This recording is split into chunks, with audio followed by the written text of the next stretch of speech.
वज़ीर आला ममता बनर्जी AIMS की अपील पर ज़ख्मी डॉक्टरों से मुलाकात करने अस्पताल जाएंगी। ख्याल रहे कि कोलकाता के NRS हॉस्पिटल में एक मरीज़ की मौत के बाद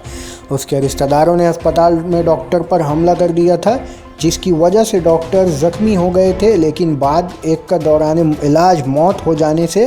अस्पताल में डॉक्टरों ने हड़ताल पर चले गए और इंतज़ामिया की हर मुमकिन कोशिश के बावजूद मामला हल होने के बजाय आज 5वां दिन चलता रहा, जिसके नतीजे में मुल्क गिर सतह पर डॉक्टर ने इस हड़ताल को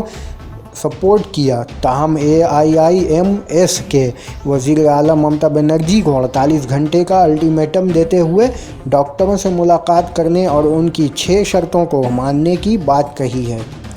जो हड़ताल डॉक्टर्स मांग कर रहे हैं। जबकि इससे कबल भी बंगाल की वज़ीर आला ममता बनर्जी ने खुद SSKM हॉस्पिटल पहुंचकर हालात को सुलझाने की कोशिश करी थी और आज भी इसी कड़ी में उन जूनियर डॉक्टरों की रियासती सेक्रेटरीट में बुलाया था। लेकिन जूनियर डॉक्टर्स पहले से अड़े अपने शर्त पर कायम हैं